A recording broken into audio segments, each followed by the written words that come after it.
Hey guys, welcome back to yet another episode of Top Billers Toolkit, where me and my twin brother Ben interview top billers from all around the globe to unlock the secrets to their success. Today's guest is a bit of a celebrity in the world of recruitment. It's Elliot. Alex founded and scaled his previous recruitment company, Liquid Personnel, to 140 employees with a turnover of £101 million. His knowledge and insight into what it takes to scale and exit a successful recruitment company is second to none. On today's episode, we're going to be speaking about the 4 components that you need to master in order to scale a successful recruitment company. We're going to be talking about what Alex personally found the most difficult part of scaling his recruitment business. And we're going to be talking about some fundamental skills he's had to master over time in order to be successful. Guys, today's episode is going to be a mini masterclass from an expert on how to build and scale a recruitment business. We hope you enjoy it as much as we did. And as usual, grab a cuppa or a glass of wine, depending on when you're listening to this, and let's get into it, shall we? Hey Alex, how are you, my friend? I'm very good, thank you. I'm at my mum's house looking out on a gloomy day. But apart from that, it's midsummer, so everything's fine.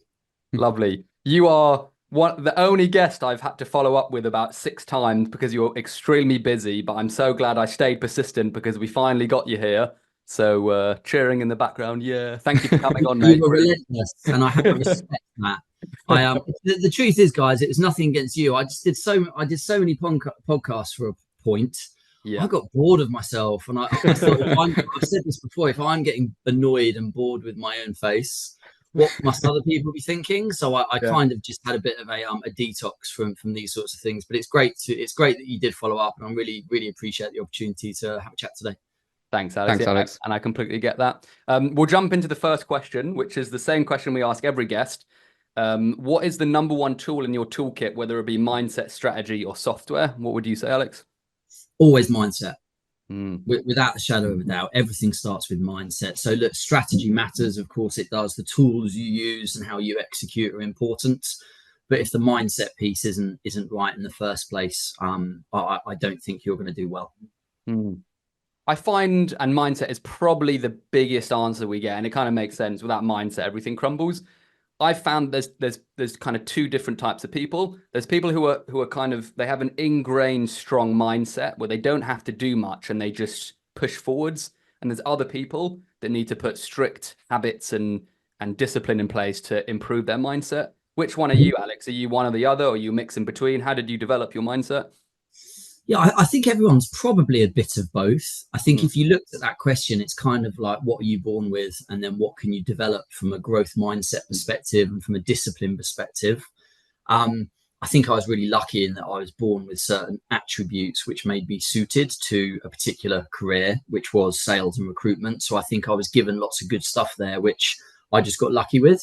But undoubtedly, I also, as time went on, I had to, like everyone does, you have to continue working on your mindset and developing yourself, and that comes around discipline tends to lead to improved results. Improved results lead to the belief that you can get better at something and confidence that you are getting better, and then it kind of turns into this virtuous feedback loop where the better you get at something, the more you enjoy it, the more disciplined you get to do it again and again and again, and naturally then you get better at it. So it turns into this really nice feedback loop. Love that. I'm listening to David Goggins at the moment, not to divert the podcast, but I absolutely love David Goggins. And one of his challenges or his rules is the 10% rule. So trying to add 10% or improve 10% on everything that you're doing. And I found that a really good kind of tangible strategy. Is there anything like that you have in your mindset toolbox that you use? Is there anything that you kind of default to, or perhaps teach your recruits to form a better mindset? Yeah, I think marginal gains is massive, right? And I think especially in a job like recruitment, there is quite a lot of monotony. So you are doing a lot of the same tasks over and over and over, and often in the same order, etc., etc. So I think because of that, it's quite easy just to go into an autonomous, not thinking mode and just doing things, without thinking about them. So I think the key is to challenge yourself and try and gamify everything. And the way that you gamify it is understanding what your base rate is and then saying, how can I improve that base rate? So you have to use data. you have to understand your KPIs, your metrics, your conversion ratios, all those sort of really good, the science of sales stuff.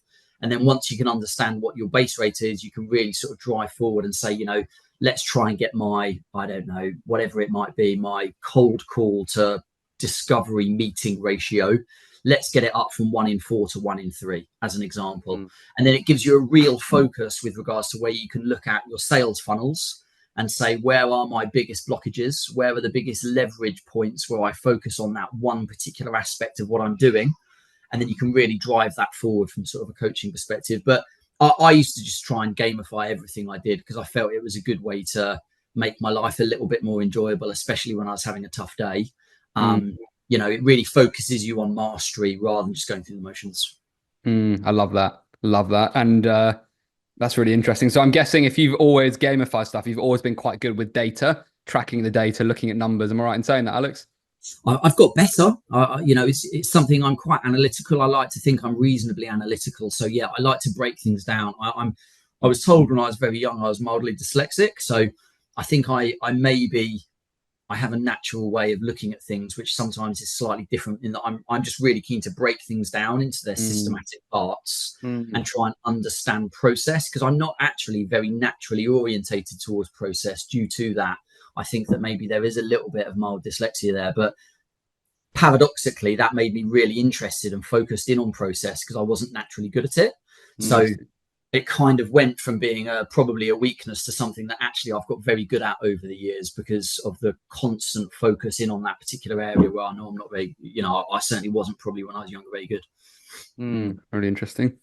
Just on that kind of younger previous topic that you were speaking about, there's a lot of podcasts that you're on that I've seen, Alex, and I might have missed some of them, but we speak about strategy heavily, and we're definitely going to get into that. But I kind of want to know more about Alex, the person, and like what drives you. You've had a lot of success, and we're going to go into the numbers in a second, but I'm always fascinated what drives a human. And typically, if we look back to certain events that happened maybe when you were younger or back in the past, you can kind of see where the trigger points are.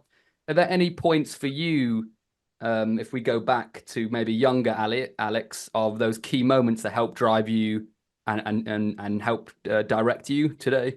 What would you say? I think there's definitely, if you look, there's two things probably, isn't there? There's your internal DNA, there's what you're born with, and then there's your environment in which you grow up in. I think a lot of people talk about, that they have these amazing backstories about things that happen to them and their environment, and I'm sure there's truth in that stuff. But I think people miss sight of a lot of it's just luck. And referencing what I was talking about earlier, I inherited certain characteristics from different members of my family, which I think just made me really, really suited to some things and really, really unsuited to other things. So, I like psychometric profiling and all that stuff. I like to really dig into psychology and why, and I've looked into that sort of stuff before. And if you look at your personality type, the disc profiling, I'm a high D. So I'm reasonably unusual. Only 8 or 9% of the population are high Ds, super task orientated, super goal orientated, very competitive, very, intrinsically motivated to do things.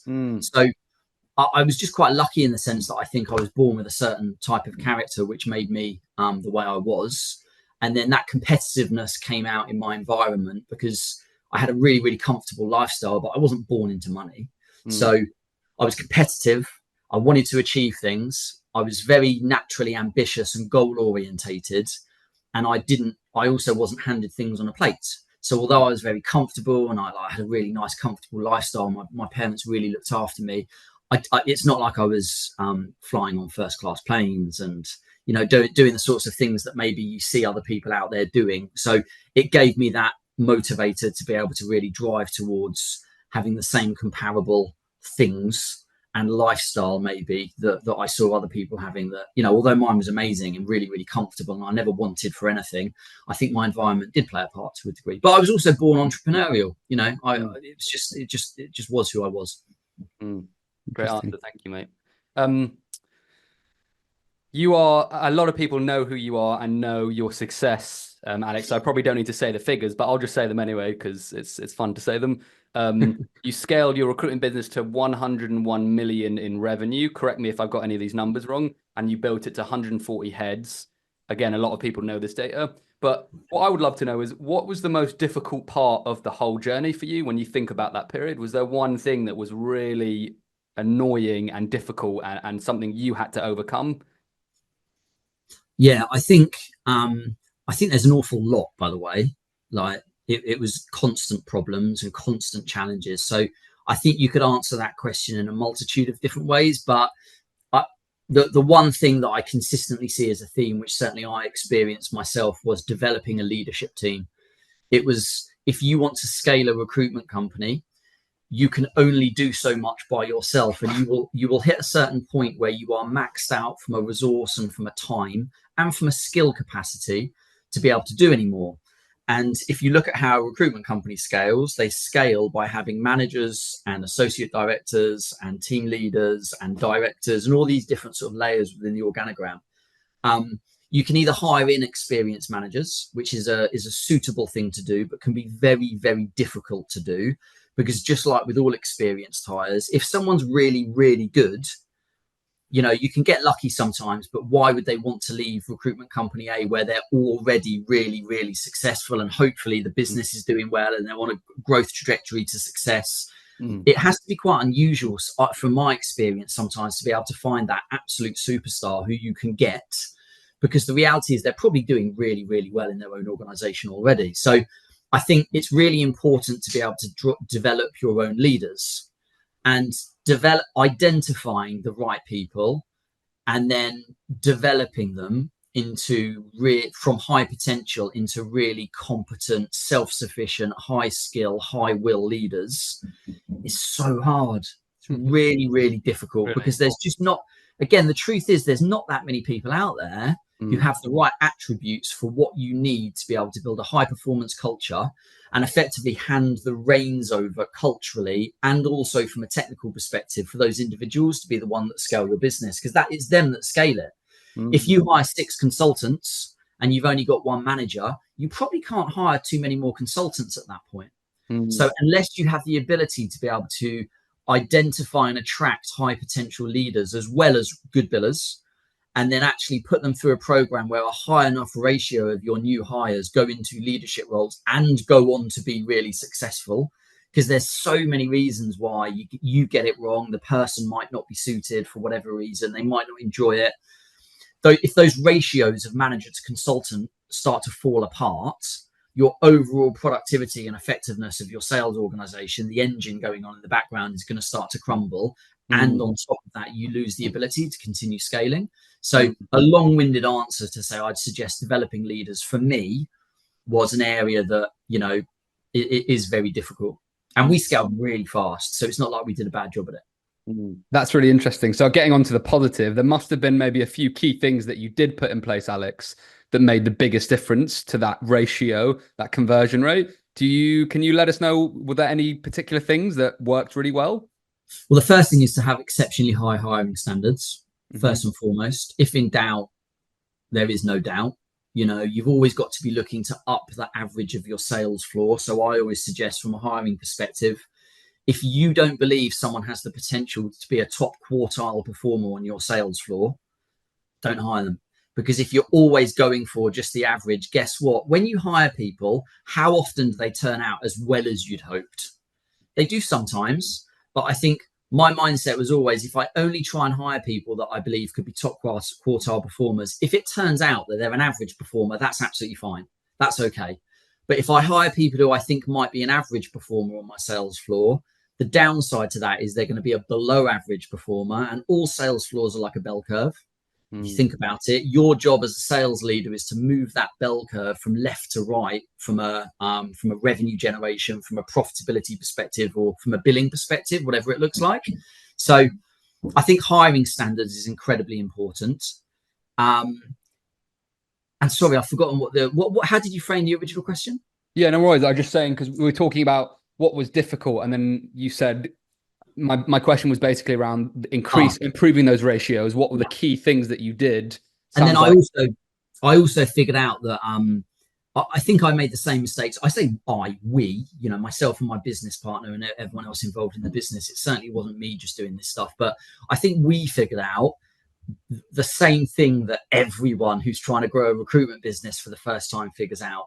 Big billers are often the worst possible people to put in a management role. Wow. And we definitely made that mistake a few times repeatedly. So I think it's really, really important to be able to identify what a great leader is versus what a great biller is. And the most simplistic way that I describe that is I say that a lot of big billers are selfishly productive, whereas most great leaders are selflessly productive. So look, they're both productive in their own ways, but actually the way in which they're productive are kind of diametrically opposed. And great billers usually aren't intrinsically motivated to coach and develop and work through other people. Great leaders always are. I don't know many great leaders who aren't natural coaches, because if you can't coach and develop your people, you're not genuine. If strengths are two things. People think someone's strengths are just what they're good at. I would disagree with that slightly, and I'd say, look, there's two things that are important to think about from a strength perspective. One is what you're good at. Two is what energizes you. So if you miss the what energizes me bit, it's not going to be a strength forever, because you'll get disengaged. You'll lose energy doing what you're doing. So I think a lot of people go into leadership roles, and they can coach, they can develop. They themselves are exceptional billers, but it doesn't energize them. They don't enjoy it in the long term. And then guess what happens? Their focus and energy moves away from the most important bit, which is coaching and developing your team and getting them to the same sorts of standards that you're at. So again, another long-winded answer, but that was really that kind of like shift in mindset for me, that shift in understanding the difference in the two roles, completely different jobs. I think that then gave me a better understanding of the type of individuals we wanted to be promoting into leadership roles, and those that we wanted to encourage going down a slightly different career path, which was more based around really about them being individual contributors rather than, team drivers. Yeah, that's really fascinating. Correct if I'm wrong, I feel like it's easy, like for a top biller, it's quite easy to see if they're doing well or not. You just, I guess you look at their revenue, you look at their numbers, you look at their metrics, they're either hitting those metrics or not. If you're hiring for a leadership position, how do you know if they're doing well? Like what metrics or what standard are they up against, if that makes sense? How do you know if they're succeeding or failing on a leadership role? Yeah, I think it's more the behavioral stuff that matters for the leadership. So again, just go back to that previous point. I think a lot of if you look again, think about your performance levels in a business, it's often the performers who are, average from a billing perspective, who have got amazing leadership potential. You don't have to be the biggest biller in the office to be a great leader. Quite the opposite sometimes. It's often your most, average is a bad word, but I can't think of a better way to describe it. It's your middle of the road billers who have got the right behavioral traits and drivers. They're the ones you want to be promoting into the leadership roles. What you don't want to be doing is promoting your best biller just because they're the best biller and you think, they can teach everyone else how to do it. But if they're not intrinsically motivated to coach and develop other people, well, that's not going to work. So you're, again, like being able to do it and understanding a process are two different things as well. So, a big biller might be unnaturally charismatic. They might have incredible executive presence. They might, all of those things, their X factor, which make them really, really good. But great coaching and development is more, for me, it's more of a science than it is an art. So you want to find those people who, although maybe their performance standards weren't quite as amazing as your absolute top, performers, they have the right behavioral traits which are going to support them to coach and develop based upon science and process and all that good stuff, which helps other people ramp really quickly. Interesting. Love that. Great answer, Alex. Absolutely love that. We're going to get into a bit more about the 4 most important areas that you said on another podcast in terms of scaling a business. You already mentioned one of them, leadership. But before we get into those, I just want to ask this question. What did you enjoy the most about scaling a business? Like, because there must be so many fires you have to put out, so many problems. Business is naturally just solving one problem after another. But was there one part of scaling that business that you enjoyed the most personally? Definitely the early stages. Like all of it was good. but certainly the early stages, I think there's naturally more excitement there, isn't there? You're working incredibly hard. You're really irrationally optimistic, but you don't know whether it's going to be you do know if it's going to be successful, I guess. Of course you do. But, I think early stages, John and my business partner, the first 12 months, we just worked out of a tiny little cramped office. It was a heatwave summer. So we were literally sat in our pants just on the phone for 12, 14 hours a day. That's not even a joke.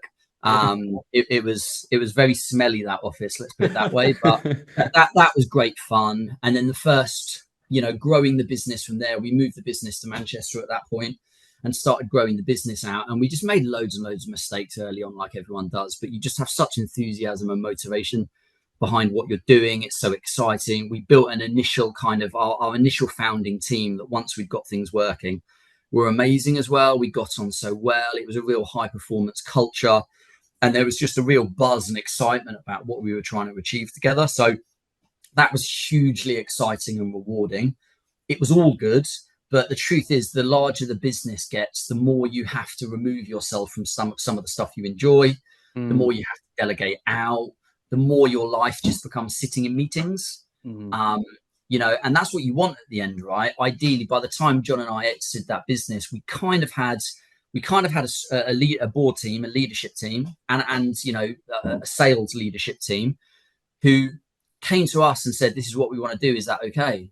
Like, maybe not exactly like that, but it was really it was about signing off strategic decisions as much as it was being the ones that drove the business. And that's the entire point. That's what you want to get to. And that's what makes your business valuable. But at the same time, you definitely don't have the same involvement and the impact that you did in those early days where everything was your baby. And, so I think you have to have a mindset shift as you're growing the business, that your job is to try and develop other people and get out of their way, while at the same time being highly supportive and highly demanding of them to ensure that they're doing things, to the right standards and they're the right people to sort of hand the reins over to. Interesting. Sorry, Ben, just one last one. And me and Ben always butting in for questions, Alex. But did you ever struggle to release control? Was that, because I know that's one of the biggest things that it's one thing I struggle with in my business as well, which I'm learning. But was that ever a problem for you, Alex, or was that quite a simple thing? Like, no, here you go, there you go, delegate. No, I think sometimes I was good at it and sometimes I was bad at it. So I guess the answer to that question is yes. Sometimes early on, I gave responsibility to the wrong people. And also, look, I have to take responsibility. I also didn't give them the support and development they needed. So it was a double whammy, right? It's like, here's all this responsibility. Oh, by the way, I'm not really going to give you a huge amount of support around how to actually achieve these things to the standards that I believe we're aiming for. So I think I mucked up there. And I think, look, the sales floor was it was mine. So we brought in a very experienced sales director in the end, who was great because she was very different to me. So I think one of the things that made that a bit easier was that we kind of built the cultural DNA of the business. But Alison was great, but she was very different to me in the way that she approached things. So in a way that kind of made it easier because I could see where her strengths were, and they were areas where I felt would really support the ongoing growth of the business. So we took that decision really, really seriously. But I guess in a way it was reasonably hard, but at the same time, my overriding goal was always to just build the coolest, biggest, most successful recruiter in our space. That we wanted to be the number one in the world at what we did. So that was my goal. And if that meant putting someone else into a role and meant me I always had other things to go and do, right, within the business. So I just had to learn to be able to delegate and trust those people, but at the same time, support them really, really closely. And keep their feet to the fire with regards to what we wanted to do as a business. Love that. Great answer. Ben, you were going to ask a question? Yeah, I was going to say, because I feel like a lot of the recruiters we speak to, like what you've done is kind of the holy grail. They say, I want to scale and sell. Not all of them, but a lot of them. I guess there's a lot of lifestyle recruiters. I feel like, correct me if I'm wrong, some of them, I feel like perhaps there's well, let me go back to statistics. Another person that has sold their business, I'm not sure how accurate this is, but selling a business, I think, is less than 1%. It's like, I think the probability of scaling and selling a business successfully is quite low. I don't know the exact probability, but when you have recruiters coming to you saying, Alex, should I scale my business? How do I do it? What's the first step? Is there any kind of words of wisdom you give them to kind of maybe bring them back down to reality? Yeah, I think it's like with everything, you've got to understand your why. Like, why do you want to do that? Because again, as like a lot of us, especially driven people, they just feel like they've got to do something. I've got to build and scale and exit. But I think you've got to build a business that suits and fits with your motivations and drivers, but also your lifestyle needs. And anything you do has consequences, and anything you do, any decision you make for the right reasons has a sacrifices attached to it. So John and I were, when we started our business, 25 years of age. John was maybe 24. We didn't have dependents. I don't think we had like serious girlfriends. We had a lifestyle that enabled us to do what we had to do to make growing and developing that business our number one priority. And we had a really, really clear, mutually aligned understanding of what our goals were, of what we wanted to achieve in what time frame. So it gave us like a laser-like focus on what we were doing and why. And it was our why as well. We did want to grow and scale and sell that business, and we were prepared to make all the sacrifices required to do so. I think some people are a little bit naive, like not a very nice word, but I don't think they think deeply enough about the types of sacrifices you have to make first and foremost to grow something really large, because you do. And then on top of that, there's a huge amount of luck involved. So I think the one thing I'd also say is don't like aim to grow. We got lucky and we sold our business in the time frame that we wanted to for the sort of money that we were aiming for. But there's a huge amount of luck involved in selling a business, especially a recruitment business, which is so the economy, what's going on in the background of the economy and the economic cycle, and where you're at that particular point is such a relevant point to whether you're going to be able to sell your business at the right time or not, for the type of money that's going to make it worthwhile you walking away from something that's probably generating you lots of money on an annual basis. So you can't manage the economic cycle. It's just luck. You get lucky or you don't.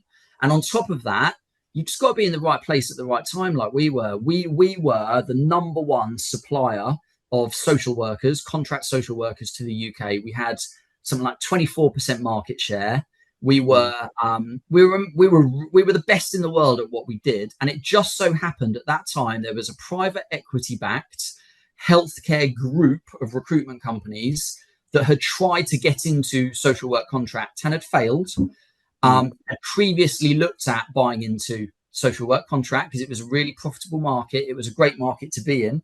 And it just so happened at the time that they came along and sort of started sniffing around that we were reaching the peak of where we wanted to be and look to exit. So I'm rambling, but there's just so much luck involved in selling a business. What I would suggest is just try and build the most, the best possible high quality business which fits your particular lifestyle needs. And then if you sell it, you sell it and you walk away with a massive cash lump sum, which is lovely.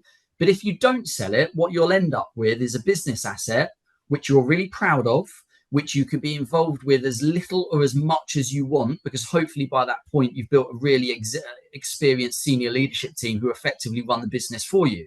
So who knows, you could be in a position where you just take out £1 million a year. Yeah. You know, if the business makes 3 million a year, take out £1 million, to leave 2 in, and live an amazing lifestyle, but with that business asset still in the background. And also it gives you the intellectual stimulation and you can continue growing it and you can do all other cool stuff. You don't have to sell a business to get really, really wealthy. And I think it is a good thing to do in the sense that you can create like immediate wealth on scale and have it all in your bank account and start doing other things with it. But you know, there's different ways to get rich. And if that's your ultimate driving goal, it doesn't purely have to be via an exit. Great answer, man. Absolutely love that. Love the luck bit as well, because I don't feel like I feel like that's not spoken about enough, Alex, in terms of the luck involved. I feel like, and a lot of people have said that there is, you know, highly successful people. It's obviously hard work. It's obviously intelligence, doing the right thing, but then luck plays a part in it as well. So thank you for sharing that, mate. It's the butterfly effect as well. And I'll give another shout out to John. John and I were so lucky to meet each other. Because we had shared vision, shared values, and a really good complementary skill set. So we came together and 1+1 made 3. And we were both in our own rights. You know, we were both really, really good at what we did. But you know what? That combination of the two of us together was super, super valuable. Again, that's luck. You know, without John, I wouldn't have been able to achieve what I did, and vice versa. I'm sure John would admit the same. He better do anyway, otherwise he'll be in trouble. But you know, I'm sure John would admit the same. We came together at the right time, and it was just this beautiful symmetry of two people who worked really well together, who were really tight, who complemented each other in so many ways. And again, that's what's so hard to find, right? The right business partner, the right person who complements you in that way, and that was pure luck. So you know, anyone who's honest, who has had success, that they know how much, if they're genuinely self-aware, they know how much luck was involved in them getting to where they got to. Really fascinating. You mentioned, and you might have already covered a bit of it, Alex, but you mentioned that there were a few key mistakes that you made early on in the business. If you were to go back now and look at younger Alex Elliot and say, "Hey, Alex, don't do these things, mate. I promise you, if you don't do them, you will grow 50 times quicker, or you know, you'll make your journey scaling a lot easier." What were those key mistakes, do you think, that you would go back? I think hiring is always the best decision, pretty much always the best decision you'll make, and also the worst decision you'll make. So I think although we were good at the beginning, I think we got really good as time went on with regards to our hiring standards and the type of people we're bringing into the business. I think we mucked around trying to diversify when we didn't need to.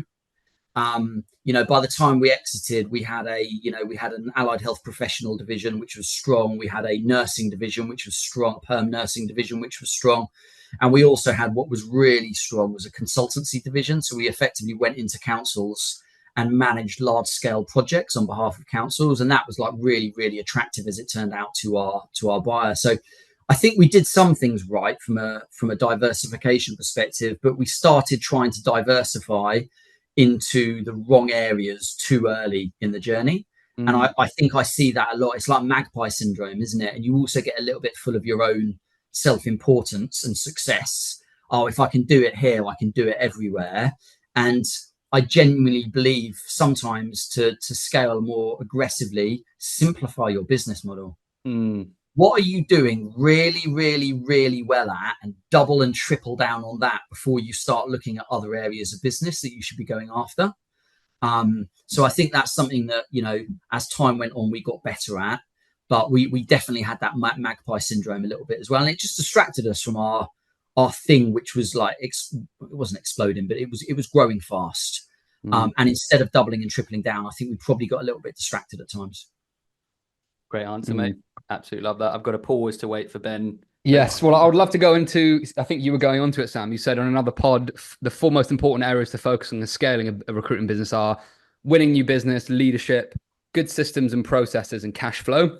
I feel like we've got to start with winning new business because it's just probably the most popular topic, Alex, that we have for other recruiters that we speak to. So what was the most successful method for you guys? What was the go-to method that you would teach all consultants or recruiters to kind of start learning straight away, do you think? I'm so like old fashioned now and so boring with my answers on this, because look, it's like Liquid, it was phone, you know, everything we did pretty much phone and email. So it was like old school. You know, we exited that business in 2016. We grew it from 2006 to 2016. So that was before you had, you know, outreach software coming out, and you had even before LinkedIn, you know. So again, it was a very different approach where it wasn't as multi-touch, multi-cadence. I think you've got to think about prioritization from a BD perspective. And I think it's very easy to fall into it's the law of triviality, where it's very, very easy to spend too much time on things that are trivial in comparison to your higher priority activities. And I think that's a natural thing to do in recruitment and sales as a whole, because it's a hard job. And like cold calling is hard and it's full of rejection. And as human beings, we are wired to try and avoid rejection, because when we were like in a cave or whatever it was, if we were rejected, we could effectively be, you know, ostracized from the tribe and we'd die. So or you'd go up to a mate and they'd reject you, and then all the other mates would say, no, not interested in you either, and then you don't get to procreate and reproduce and all that sort of stuff. So I think there's loads of like psychological reasons why we're hardwired to avoid rejection. And I think that's makes it so easy for people to avoid getting on the phone, because rejection via someone on the phone is an awful lot more painful than someone not replying to an email, or someone not responding to your social media message, or someone not reading your marketing copy that you've blasted out. So I think it's about prioritization, and I think it's about, especially with AI and automation in outreach, I think your cold calling game or your phone game is going to become even more important as all of that other stuff kind of becomes automated. And also best practice in those areas is going to become so systematic, and it's going to be the same for everyone. So the way that you're going to differentiate yourself best, again, is going back to the phone. Interesting. And would you still, because I know you're still around top performers today, would you still default to phone being kind of the number one method? Yes. Interesting. Especially in this market, right? No one likes CVs. Again, all right, let me rephrase that slightly. The structural conditions of the market you're operating determine the best strategy with regards to how to go after and get the best return on effort with regards to your outreach, because outreach is all about return on effort. How much do I have to do to get the best possible return on the time that I'm spending, and then what's the maximum time I can spend doing that to get the most optimal amount in return? Previously, CV spec-ins. Booming market. Here's a CV. I'll hire them. Wait, just do CV spec. That's what you have to do. So I think now no one's looking at CV, or until recently, no one's been looking at CVs. No one's hiring. There's freezes everywhere. Well, what good is it then doing CV spec-ins? So I think I do see people. There's like, if all you've got is a hammer, everything looks like a nail. And every general's fighting the last war. That's another one that I think is really relevant to that. Well, this is what worked for me 10 years ago. So, well, it worked for you 10 years ago, but what were the market conditions like at that point, et cetera, et cetera? What was available from a tool perspective? And you've got to be more tailored to what's going on at your particular time. And then you've got to come up with a strategy which is based upon the underlying forces of the structural conditions of the market you're in. Yeah, that's a really good answer. You were on the sales floor. I'm talking about back in your other company, Alex. You were on the sales floor, obviously observing lots of different recruiters. What were the top billers doing? Did you notice any particular traits, consistencies, habit patterns that these top billers were doing that separated them from the rest? Was there anything that you noticed that they did and maybe still do today? Well, I think your best performers are high will and high skill, if you break that down. So I think from a high will perspective, you can see the behavioral traits or drivers that make that person particularly good at what they do. So that could be their relentlessness, that could be their work ethic, that could be their grit and their ability just to take shit and keep going. It's that passion and perseverance towards long-term goals is a great definition of grit, I think. It's their conscientiousness, that mindset thing of, I'm actually going to do what I said I was going to do. I am going to follow up. And, if I get a job in at 5 o'clock at night, that doesn't mean I leave at 5 and then come and start working it tomorrow. I'm going to get the ball rolling with that. So again, I think it's about having that professionalism. And then from a skill perspective, I think there's the intangibles, such as executive presence. I think that's quite hard to train. But I think there's also charisma. Again, that's not the most important thing in the world. Some of the best billers I've worked with weren't particularly charismatic, but it can be really helpful. Again, something extremely difficult to train and something I wouldn't even bother trying to personally. I think you've just got to play to people's strengths. But I think one thing from a skill perspective is the best billers are always extremely process and data orientated. Not all of them, but most of the ones that I've worked with, because I'm typically very process and data orientated, and that's therefore part of the culture that we created, was about understanding process. It was about working to an optimal process. It was about continuous review of that process to try and improve it. It was about marginal gains. So it's about And that stuff, if you get into that, it kind of leads to like a mastery mindset, because you just want to get better and better and better, and you get really fixated and really obsessed by it. And I think that's really, really valuable. And then the data, understanding your data. If you don't know your numbers, I like, there might be the occasional recruiter out there who's just that creative artist who can just get through on sheer charisma and skill alone. But the vast majority of recruiters that I've worked with who are top performers understand the data, because the score takes care of itself. And if you understand your activities, your objectives, your results, you can reverse engineer that stuff. And then you can be disciplined to really follow through and ensure you're doing what you need to do on a consistent basis to achieve the results you've set for yourself. And it's all maths. And I am no mathematician, but it's all maths. And as long as the quality is there to go with that, then you've got your conversion ratios alongside the volume date KPIs, you're golden. So again, I think if you can figure that stuff out, that tends to lead to much higher levels of success than someone who's just like doing stuff without really understanding the underlying maths behind it. Love that. That's cool. Ben, did you have a question? Yes, just going back to the four kind of most important areas, I feel like we're kind of talking about good systems and processes. It sounds like, Alex, you were hiring people that were naturally aligned to your way of thinking, maybe already quite analytical, process orientated, and perhaps drawn to numbers. For people that aren't, which I feel like there's probably quite a lot out there, a lot of people that aren't naturally kind of very analytical or process driven and have to work really hard to build good systems and processes. Do you have any tips on how they get better at building good systems and processes if they aren't naturally aligned to kind of your way of thinking? Yeah, I don't know if we did necessarily hire people who were aligned with that. Salespeople aren't. I'm not. Maths was not my strong point. If it wasn't for RFD, we would have probably gone out of business if I was irresponsible for the finances. So, look, I'm not a maths guy. I'm a sales guy. I'm not a maths guy. Join an organization where they have strong understanding of the science of sales.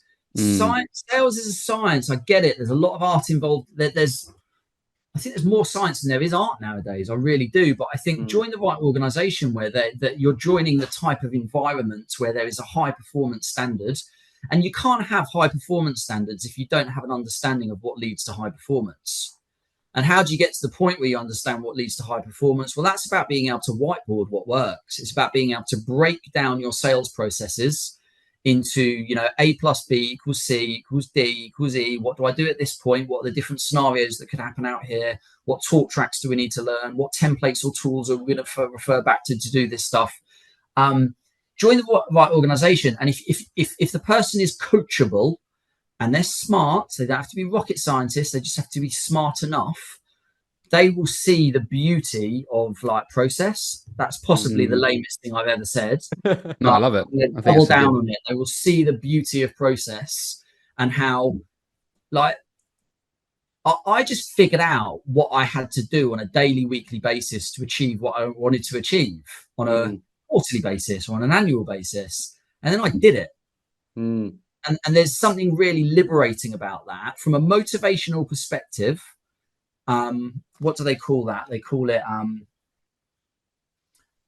I can't remember the exact term that is used, but understanding if I do A, B, C, D, and it leads eventually to X, Y, and Z is one of the strongest motivational tools there is there.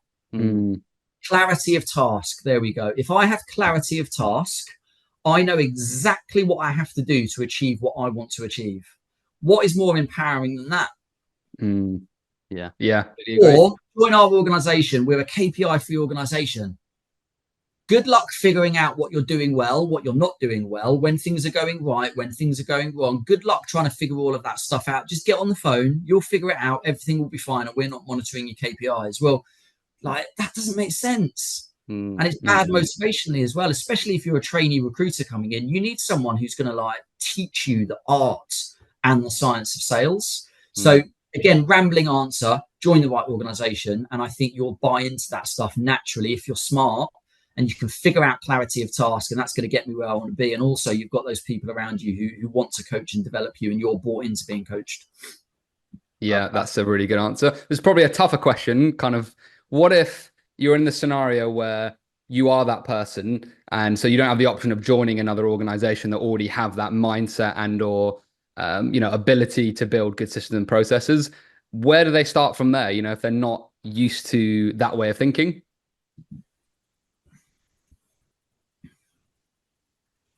It's a tough question. I think, like, how did I learn stuff? I read.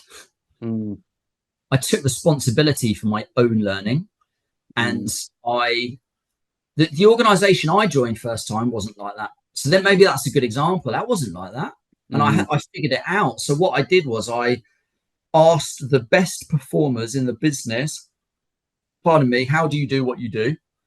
Like, how do you do this? How do you do that? Why did you do that? I'm listening to you all the time. I plagiarized what they did on the phone.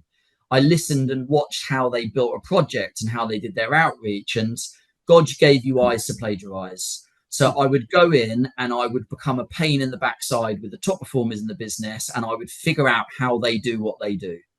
And then once I've got that starting template, which might be an amalgamation of different things in the business who are good at different aspects, I've got a starting point with regards to my sales playbook.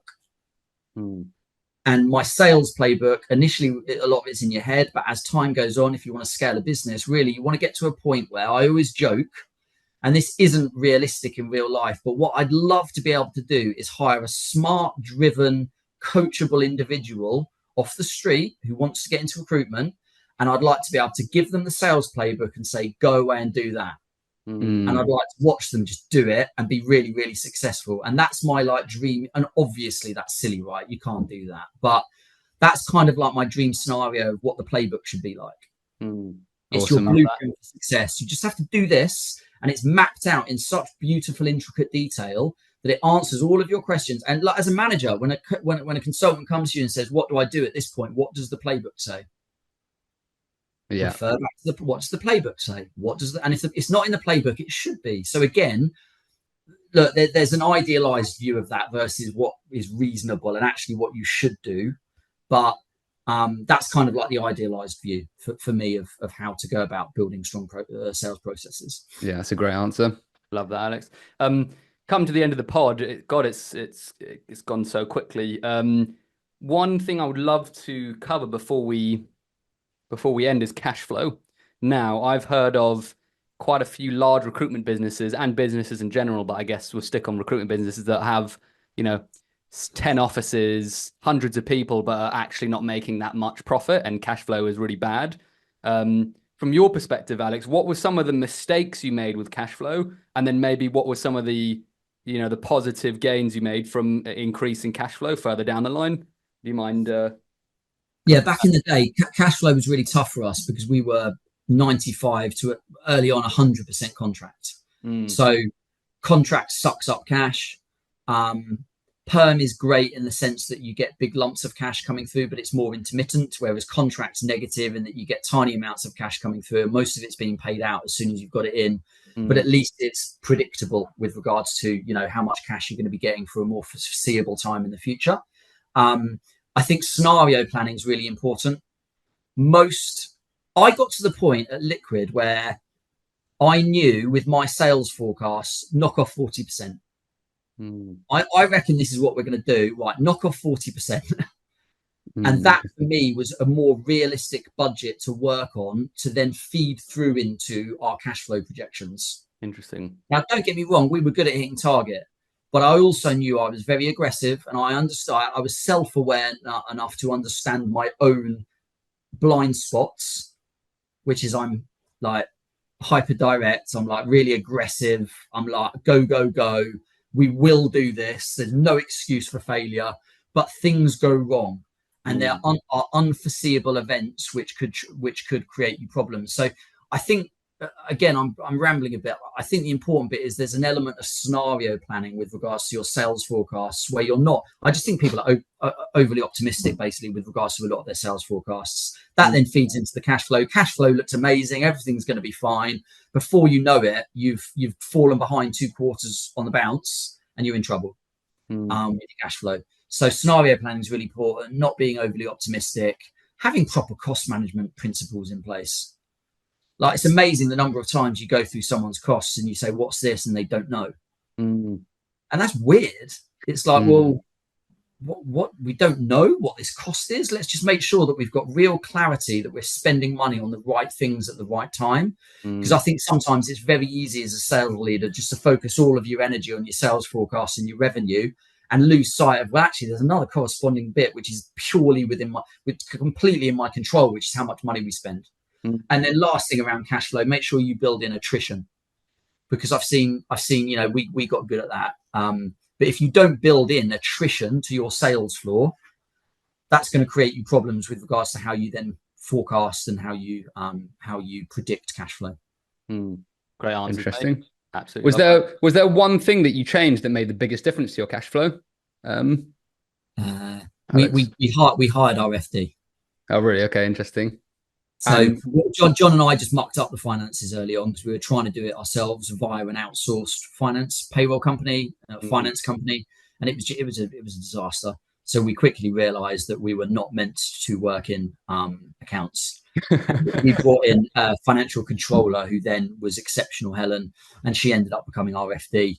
But she took over and just managed all of our finances. So understand your strengths, be aware of your limitations, and mitigate those limitations as quickly as possible. Get someone to manage your finances into your company.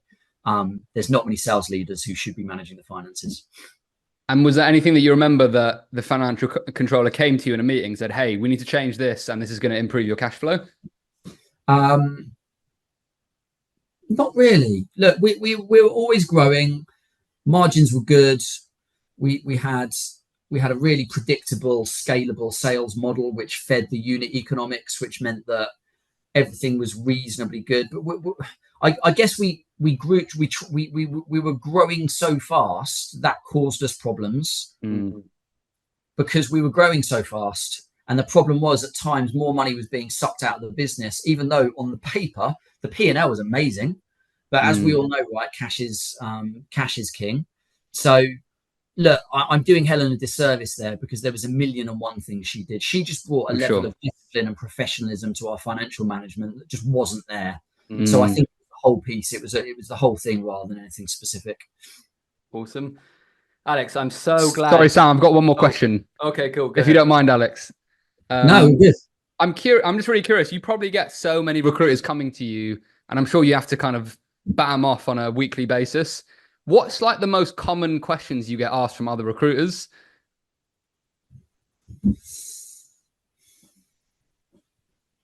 I think the leadership piece is probably, again, I've been asked that a couple of times recently, so I'm going to go with that. I think there's a multitude of answers. How do I scale? Should I move away from the tools? Should I be hiring experienced managers in? Should I be developing my own? I think we all struggle with that because, and I get it, because I genuinely think it's one of the biggest challenges to be able to scale a recruitment company beyond, 10, 20 heads. So I think that leadership identification and development piece is up there because it's a lot of people who are around that 10 to 30 heads that will come and ask me for questions of how do I get to the next stage? And the next stage is typically those 4 things you have to think about. And the one which is the hardest nut to crack a lot of the time is the leadership one for me. Interesting. Love that. Thanks, Alex. And I just got one. I know you have to go soon, Alex, and I've got one last question, just one. And it's around your use of social media and copywriting, because there's not many recruiters. I say recruiters, you're more than a recruiter, business owner, entrepreneur, but there's not many people writing content, doing good content, and getting lots of traction on their content. What are you mainly using your content for now? Like, what's the biggest asset that social media brings for you and your business? What's the reason why you continue to do it so consistently? I've started up doing it. I kind of had a year off actually because I'd been doing it for about 9-12 months, and I was enjoying it. It had got some good traction, but again, like everything, it's about prioritization. I had other things going on where I had to spend my time. So I kind of stopped doing it, and I've started doing it again a bit recently because my time, certain elements of time have been freed up a bit more. But the reasons I do it from a brand perspective, it's really, I'd like to think it's good for the companies that I invest in. If I've got a strong brand and hopefully people will get some value from some of the stuff that I post. I think that's going to add a level of credibility to the companies that I'm investing in. I can also explain the reasons why I invest in those companies and effectively tell the market, this is why you should be looking at this, because basically this is why I invested in it, because I think it's really cool and it's going to be massively beneficial to people in the recruitment space. Check it out and go and have a look. So hopefully there's some value there, but also advisory work. I really enjoy recruitment. I really enjoy, I think you've got to be able to give back a little bit. And, I had some people help me out early on in my career, give me good advice, which put me on a good sort of track with regards to getting where I got to. So I think that's quite rewarding. I get paid well for it as well, which is always nice as well. So it's good to get that validation. But I think there's a number of different reasons, and it increases deal flow as well, because the more recognizable you are within your particular vertical, the more people come to you with potential investment opportunities. So again, from a deal flow perspective, it's really valuable. And hopefully it means I get, favorable terms as well if I ever do invest in stuff, because of what I can bring other than purely money from an investment perspective. So yeah, lots of reasons why I do it, but hopefully that sort of covers off most of them. Love it. I'm so glad I hounded you for months, Alex, and I'm so glad you came on today, because I found this not only just enjoyable to meet you, I think you're a lovely person, but also extremely valuable. So thank you, mate. I really, really respect and thank you for coming on and sharing your wisdom. I've enjoyed it, chaps. I've been sniffling the whole way through. I've got like a strange layer of sweat all over me. That wasn't a podcast. It's me. I'm about to go and get in bed. But no, I'm not. But no, I've really enjoyed it. And thank you for hounding me. As I say, it was nice to come back with a bang and do a really good podcast. I really appreciate it. And thank you for thinking of me. Cheers, Alex. Hey guys, thanks for tuning in to this episode. If you enjoyed it, please don't forget to subscribe on YouTube and Spotify. Tune in for another episode next week, and we look forward to seeing you again very soon. Peace and love.